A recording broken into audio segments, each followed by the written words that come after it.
Hey, all well, all fine, kick it with Amaechi. Come and have a good time, kick it with Amaechi. The grandkids and grandma, kick it with Amaechi. We in here, we in line, just to see Amaechi. All well, all fine, kick it with Amaechi. Come and have a good time, kick it with Amaechi. The grandkids and grandma, kick it with Amaechi. We in here, we in line, just to see Amaechi. Hey family, so today is a group collab entitled Father's Day Favorites. This is my most dreaded collab. While I knew it was coming all year, I just couldn't prepare myself enough to get through today's upload. So bear with me, I am going to do the best that I can.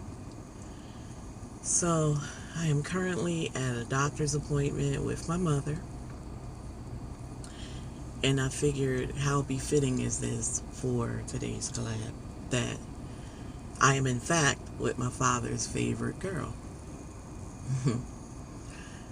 I'm with the love of his life, the apple of his eyes. I went back and forth about a number of ways that I can do today's upload. None of them would I be able to get through for you guys today. Every time I got the camera out and wanted to go through with any of those uploads that I had in mind, I would get emotional, put the camera away, and just avoid doing the upload altogether. So now I am here in this very moment, and I am willing to just share a few of my favorite memories of my father. And I think this will be the best way that I can possibly fulfill my obligation to go forward with this upload. So again, I'm with his favorite girl, who is my mother. We are at her appointment. She's actually inside. I cannot go inside. I went inside enough to help her in, and then I'm back in the car. So my father was very strict during my upbringing. Any of my family members and friends that may watch today's upload can attest. Very strict. And the fact that he had 3 daughters, me being the youngest of 3 girls, made it appear that he was extra strict. Did I like it? No. Very old school. Do as I say, don't say as I do. This was before the whole DCP&P and DIFUS pandemic, is what I call it. Where you were punished. You were punished. A lot of you viewers are older, and you can attest that the same thing happened in your household. It was more to put fear in you more than anything. So just wanted to share that. My whole upbringing, he was very aggressive in the fact that he was stern, very stern, exterior, hardly ever fazed by anything, but he was present for me and my sisters. He was there, whether we were happy that he was there from day to day when we wanted to do things and just be kids, and they didn't see it that way because they were raised in the South, and so they only, they brought us up the way that they were brought up, and it was strict. You're going to church, you're going to a school, which you're gonna do these chores. It wasn't no allowance. We did get money, but Not the way I'm doing my grandchildren now, teaching them to do chores and earn money. It wasn't no money. You earned your keep. You earned your meals. Um, that type of thing. We grew up on gospel music, and I remember a song in particular, No Charge. Can't remember who sang it at this moment, but I will look it up and put it on the screen. Anybody who's old school that listened to Andre Crouch and listened to all the older, well, we went in the South, we listened to like quartets. So the Pilgrim Jubilees, the Gospel Keynotes, oh my God, so many, I can't even think of them all. Let's see, the Clark sisters, like I said, Andre Crouch, I could just Swanee Quartet. There's so many. I could just keep going on and on. And right now on the spot, my mind is so clouded. They're all coming to my head. Willie Neal, that was my all-time favorite. Jackson Southerners, Canton Spirituals. I could just keep going on and on because they raised us, like I said, in the church. And in addition to that, we went to the gospel, what we call singings. They don't really do too many of them anymore, but that's how we were raised. So if you are from the South, you are very familiar with what I'm talking about. So I just remember, like, whenever we would drive, because we moved up north early, and we would always go back and forth to South Carolina because that's where my grandparents lived on both sides. Well, my father's mom, because I never met my grandfather, his dad, but my mother's parents. We would always go back and forth. We still do for family reunions and family functions and funerals and things like that. But we religiously went back down 95 South, sometimes 5 times a year. So very in tune with my Southern roots. And we always had to listen to gospel music the whole way there and the whole way back. I'm telling you, 13-hour rides. He had to have that gospel music going. And guess what? He was the driver, so be it. Of course, I didn't like it then. Oh, but I love it now. I find myself reaching into the archives because I got some saved playlists over on YouTube where I find all of those uploads from all those gospel quartets and when they're live in concert and stuff like that. And it's so nostalgic. Like, it just takes me back to my younger years. So that is a very great memory that I have of my father. Also, whenever, and it's unpredictable, whenever I'm having car trouble or anything, I try to assess what's going on because of all the teachings from my father. I have shared in the past that my father was a self-taught mechanic. He worked on everybody's cars in the neighborhood, and he taught me and my sisters how to maintain our cars. Like with my first car, I was checking my oil, the tires, changing all my fluids and stuff like that. He kept us very in tune with what different things that happens with your car, and I am so grateful for that today because you know how mechanics like to take advantage of females. Not us. I tend to still call my middle sister the brother we never had because she knows way more than me and my oldest sister. We both still call her for certain things. We all have our strong suits, and I just remember, like, whenever my father would get on my nerve, I would call my sister like, girl, your dad did X, Y, and Z, or she'll call me. And if we were in my mom's house, this was so funny, and my dad was irritating us because he was just so cut and dry. I remember he never liked loud noises. So what is going to happen when you all get together? We used to tease him and say that he was grumpy, but we wouldn't say it aloud. You know, you knew better than stuff like that. Again, we were raised old school, so you absolutely did not backtalk or disrespect your elders. Even though we have gotten grown and had our own children, we still had that certain level of respect. My oldest sister never to this day smoked a cigarette in front of my mom or father. She would excuse herself. She would go somewhere, even if we're at a family gathering, she would go outside and down the block.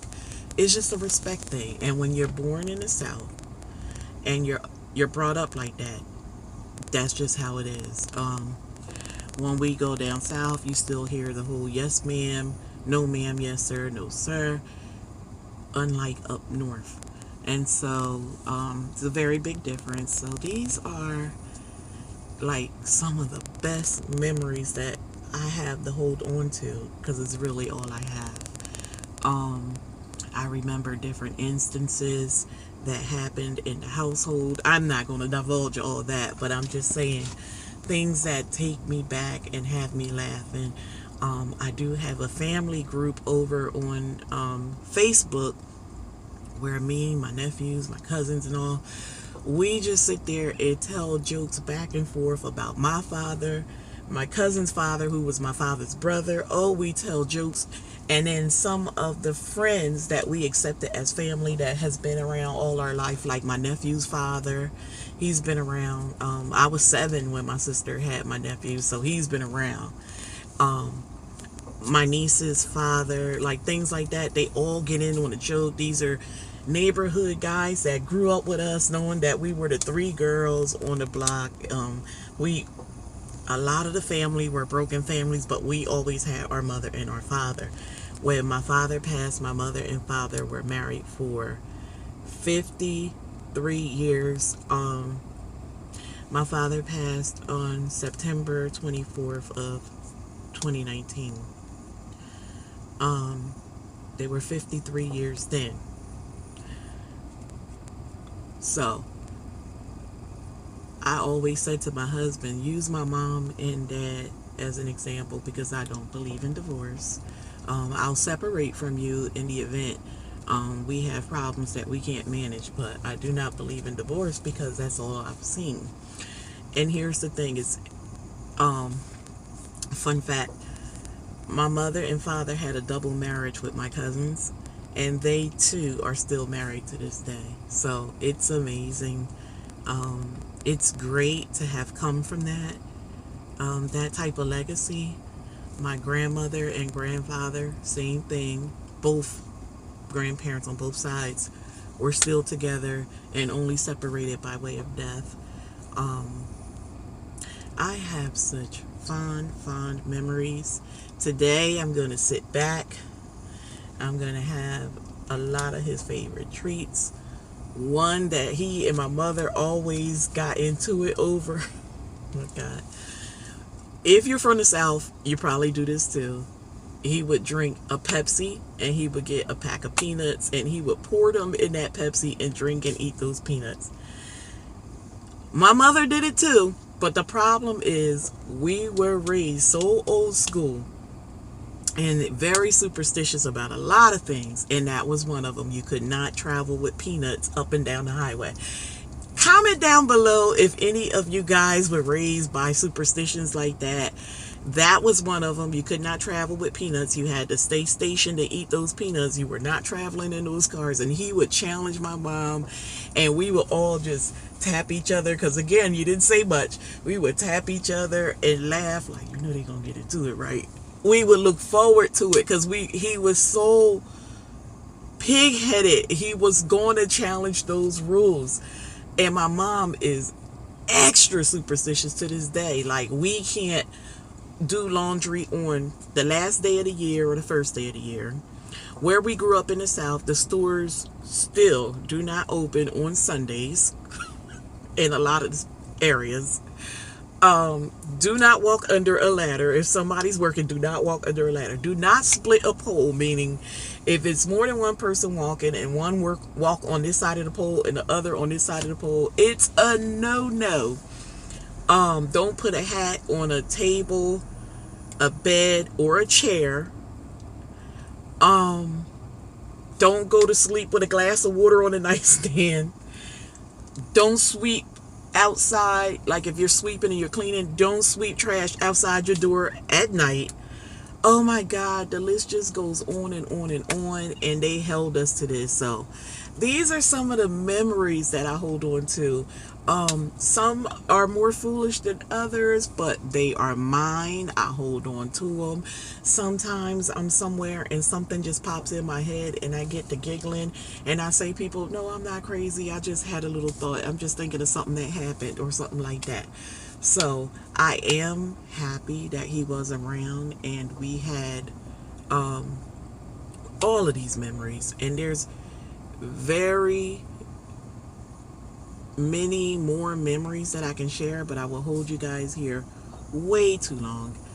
But I wanted to say this in closing.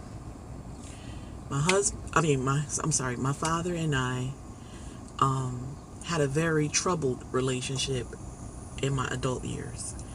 And there was a time where I stopped speaking to him for a few years. Um, on two occasions, we came back together, and then there was another incident, and I stopped speaking to him. And it was in his latter part of um, before he transitioned. I am so happy that I made the decision to forgive him.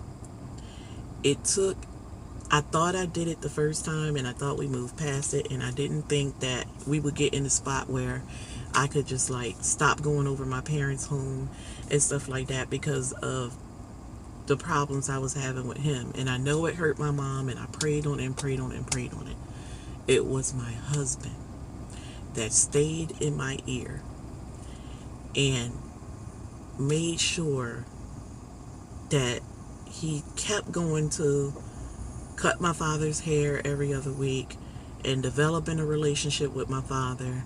And he kept coming home telling me about his visits over there. And he kept telling me, like, your dad is getting old.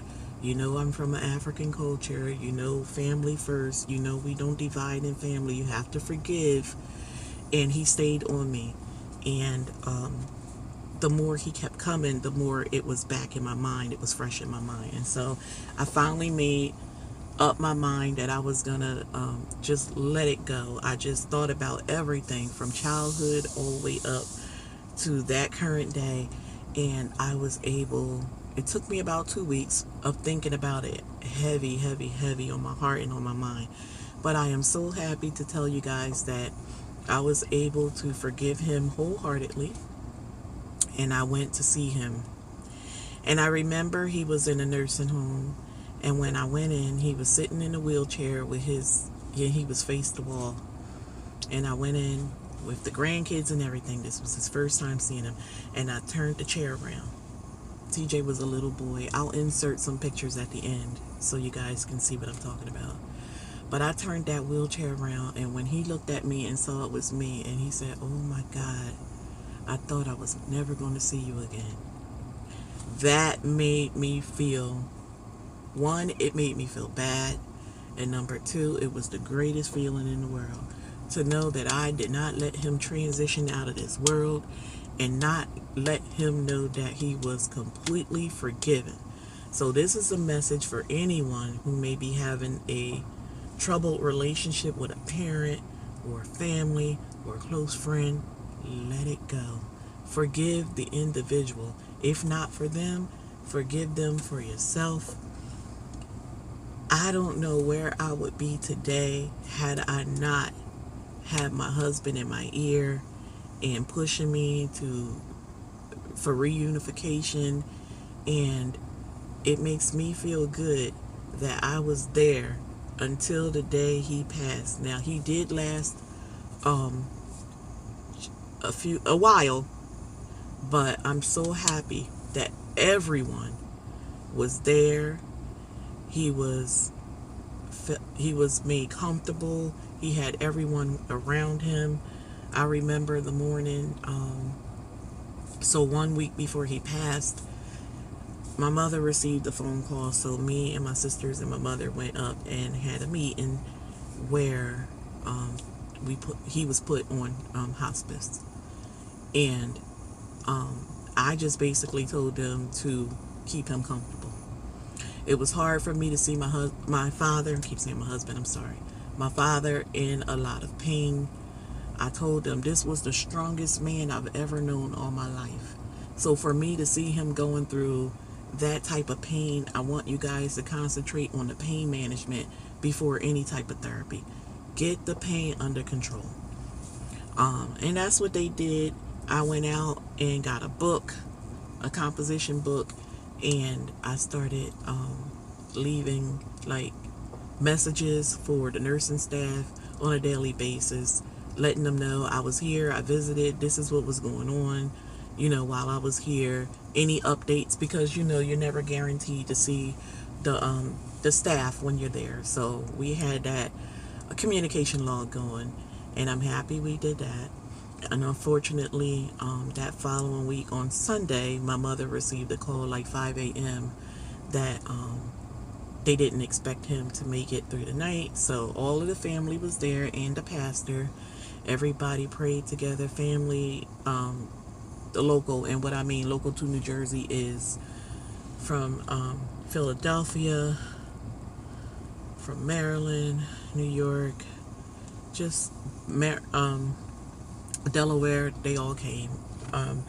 He ended up holding on for about 72 hours. And when he passed, my mother was the only one in the room. My mother and a very close friend to the family, whom we adopted as our sister, our bonus sister, was there, and the bonus sister stepped out of the room to go ask the nurse something, and he went on and passed. And I was like, I told you, to my sister, I said, I told you last night. He didn't want us there because we kept spending the night up there. He didn't want us there. He only wanted mom there. And would you guys believe, on the day of his funeral, when we went to the mausoleum to put him in, and I'll insert a picture of that as well, my mother was speaking with the funeral director on her way over to the actual mausoleum for them to actually put him in. And the guys were having a rough time getting the coffin in its spot. They had to keep pulling it out and reposition it and everything while we were all standing there. And my auntie, funny enough, she yelled out to them like, oh, it's okay, y'all can stop because his wife ain't in here yet. When she come in, he'll go on in. He's just that stubborn. I told you that. Do you know when she walked in and they slid that coffin in, he went right in with no problem. And she said, I told you, he wasn't going in until Fran was here. It was the funniest thing ever. And that is the best memory, that he loved my mom so much that he would not transition without her right there one-on-one. And he would not transition, and he would not go on to glory without her being there front and center. So you guys, if you have a problem with anyone in your family, again, parents, your children, family, friends, please forgive them. If not for them, forgive them for yourself. Because you never know what's going to come in the long run. Again, I will insert clips of the mausoleum and when I took the children up to visit my father at the nursing home. And please take all positivity away from this message. And I'm so happy I was able to get through this, because I'm telling you guys, this upload is 6 months in the making. Love and respect to you all, and I'll see you in the next upload. Stay tuned for those clips.